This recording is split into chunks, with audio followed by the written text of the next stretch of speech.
Welcome back once more, everyone. We are on Cloud Kingdom for game number 3 of the 5 qualifiers for HydraBadger, which is HoneyBadger's new Zerg-only account. Spawning in the bottom left is, of course, our hero HydraBadger. Spawning in the top right is our enemy, the blue Protoss near. A little bit of friendly banter here. This guy seems much more friendly than the last two, right? Here we go.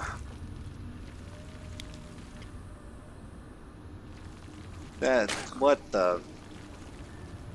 That's a bit excessive on the APM spam, don't you think, Hydra? That's just, I'm gonna have to call hacks on that one almost. That's pretty crazy. I don't understand how...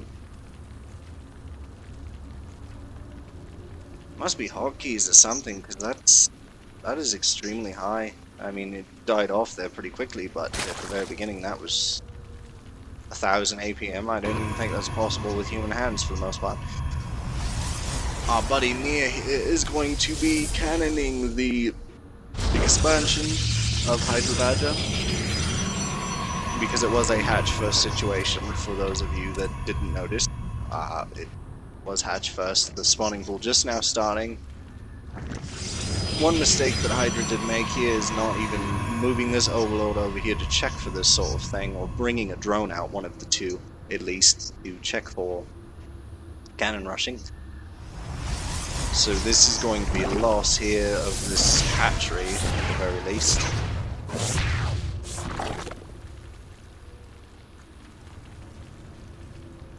And to make matters a little bit more insulting, Hydra has spotted the forge going down here for the fast expand. Unfortunately for him, this does mean that he's wasted 400 minerals here on the pylon and the 2 cannons, so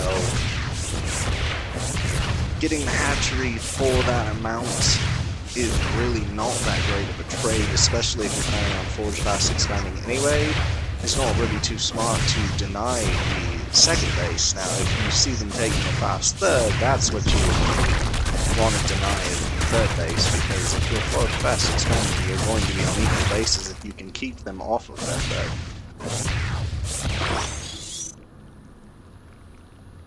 third. Conversation here about whether or not that was a good idea, and it is going to turn out to be a bad one, of course. Roach Warren is inbound, and we're going to have one base Roach play here for a little while until we get rid of those cannons. Not getting a queen yet, which is kind of interesting. Ah, there it is. Queen now inbound with the first round of 3 Roaches.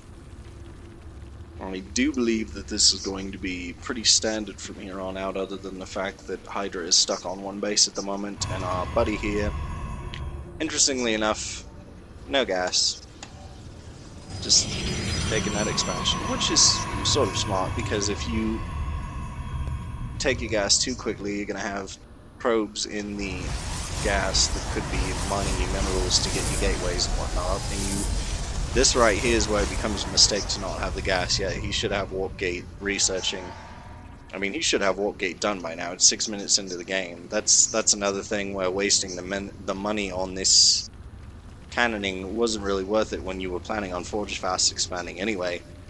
It's not very economical to waste 400 minerals, aka how much you need to build your nexus just to block their expansion when you're going for a fast expansion yourself. It's not something I would recommend to anyone, especially in lower leagues. It's not very smart at all. We do have 6 Roaches in total here and 5 more inbound, so these cannons are not long for this world, I would imagine. Not long for this world at all. 41 supplied to 25 now. Of course, we're assuming that this guy's supply is almost all drones. At this point, maybe 1 or 2 zealots. Moving straight in and targeting down the pylon, which is exactly what you should do. Losing 2 Roaches for it, but that's totally fine. I mean, it's not a big deal. Even had these Roaches back here for just in case something tried to come in and attack right when that was happening, which actually would have been kind of brilliant, but unfortunately for him, doesn't really have anything to attack with. Still on 1 gateway. Warp gate is not even finished yet.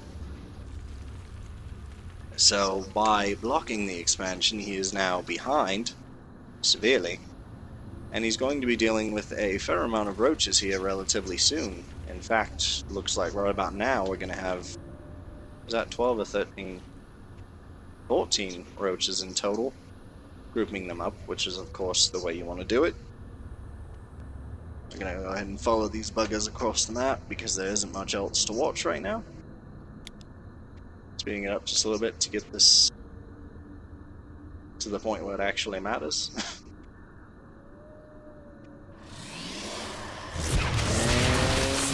this is, yeah, this is it. This guy can't hold this. There's no way. He delayed himself so much with that cannoning of the expansion that it really wasn't very smart to do so, in fact. Because he just now finished Warp Gate. All he has to attack with is probes, because he only has one gateway. He never added on more gateways, even though he's got 700 minerals floating, which makes no sense.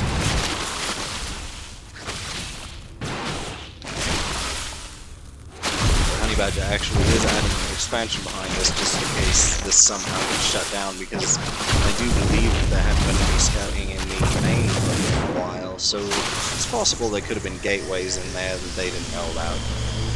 So Hydra moving up there, which there are in fact gateways now, that had just been added on, and this is the problem with the non-versus pylon.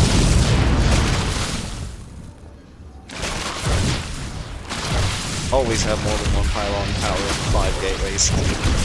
That's just... that was just a bad thing by the other guy. And that's going to conclude that game. We will be bringing you Game 4, which is the first of 2 ZvZs to conclude the qualifiers. Right now we're 3-0, and we're going to see how the rest of them turn out. Thank you for tuning in again, and we will be back soon with game number 4.